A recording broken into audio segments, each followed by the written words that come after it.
demonstrations because of the blood, what happened here, scattered everywhere. There are a lot of people dead, and we are asking for moving this country, for this government. They don't love their people. Forever, forever, and forever, we will stay here. We will stay here forever, because it's our country.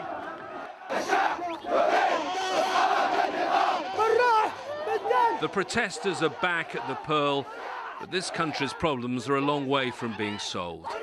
The violence of the last few days has only increased the determination of many here to change this country forever. James Bays, Al Jazeera, Bahrain. Keep moving around the region. One person reportedly killed, dozens injured in the latest violent clashes in Yemen. Medical officials said one man was shot in the neck and killed. The country's Interior Ministry, though, has denied that report.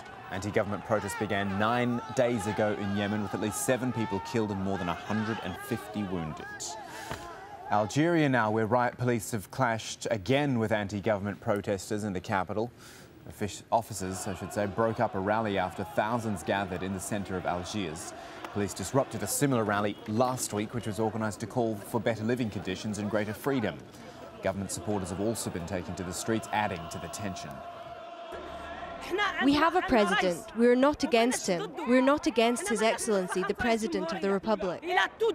How can she speak against the march? The president doesn't give us anything. He's a thief. They're all thieves.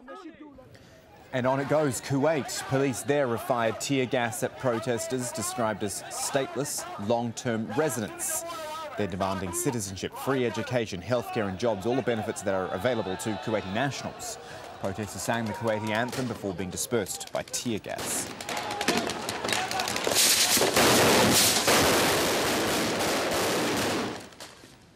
And calls for anti-government demonstrations are also starting to be heard in Morocco. The so-called 20th of February movement is planning rallies in 4 cities on Sunday, which it's billing as a day of dignity. The would-be demonstrations are being largely organised online. They include promotional videos like this one. Organisers wanting King Mohammed to dissolve Parliament, hold new elections and hand over some of his powers. It also wants him to give judges more independence. And still it goes on. Iran, where there are calls too for demonstrations. An opposition movement there is urging protesters to return to the streets on Sunday and to fight against what it calls religious dictatorship. It's been a week since 2 people were killed in demonstrations in Tehran.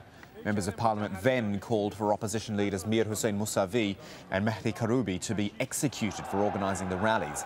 They remain under house arrest.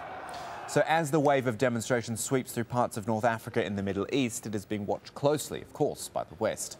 British Foreign Minister has criticised those governments who've used violence against the protesters.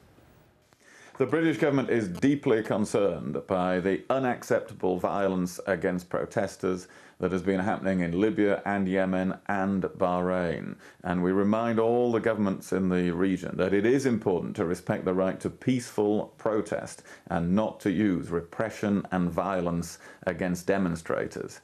In Libya, we're particularly concerned about reports of heavy weapons fire against protesters and a sniper unit also being engaged. We've received reports of up to 35 bodies arriving at one hospital alone. These reports are horrifying, and we want to make clear to the Libyan government that just because there aren't television cameras present at the scenes that are going on in Libya, that does not mean that the world is not watching. That doesn't mean that the world is going to ignore the way in which protesters and demonstrators are treated. Well, those protesters in Libya have been getting support from a coalition of demonstrators in the United States. Hundreds of Libyan Americans made their voices heard right outside the White House on Saturday. Kimberly Halkett was there. Overwhelmed with emotion. As little by little, reports of fresh violence in Benghazi reached Libyan Americans in the United States. Hussein al-Shafi, a political refugee living in Washington, makes contact with his brother-in-law, who tells him protesters are being fired upon. He said, people are dying, bodies thrown everywhere, shed blood everywhere, and They have no ambulance to take them to the hospital, to the emergency. AlJazeera cannot confirm the authenticity of the reports, but phone conversations like this between Washington and Benghazi are repeated for hours as Libyan Americans gather in front of the White House to appeal for help in preventing bloodshed. It is violence. This group of Libyan Americans says the White House is not doing enough to stop. That's why they're now calling on President Obama to use his position of power to help bring about change inside Libya. Obama, you have to stand up. Mr. Obama, Libyans are getting massacred and killed. The White House Friday did issue a written statement condemning the use of violence by governments against peaceful protesters. But these pro-democracy supporters say more must be done to push Libyan leader Muammar Gaddafi to end his rule of more than 4 decades. For 40 years of fear and viciousness and corruption and horrible, horrible violence, both psychologically and physically visited upon the Libyan people. We can't accept that, and we want them to condemn what they're seeing inside of Libya right now. That is why these Libyan Americans say they will not surrender their hopes.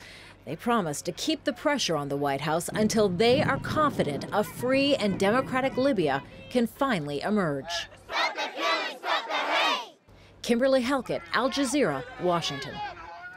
Racist or realistic? The Australian mural that's stoking huge controversy over immigration. We'll tell you about that one in a moment. Plus, the White House Christmas tree comes to an early end. It's gotten a bit windy in Washington. Back in a moment.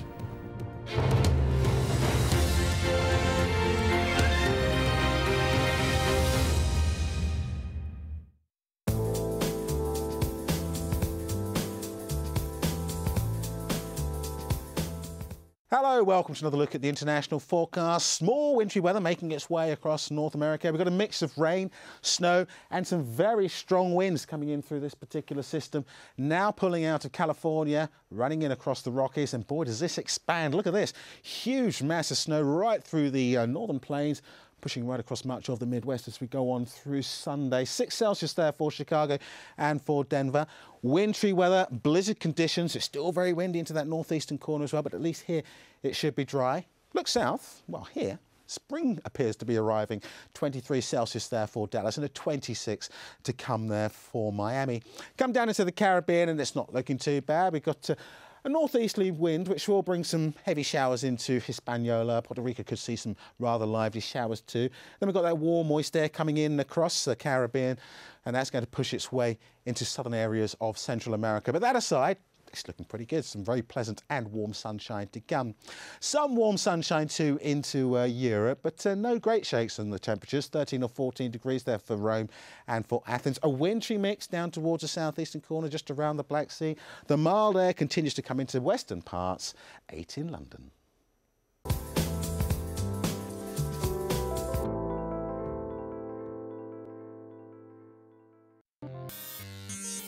As geeks take on dictators, bloggers turn dissidents, and social networks root for social justice, governments are going cyber, spying on their citizens, erecting firewalls like iron curtains, and closing down websites. We ask, is cyber-generated change virtual or real?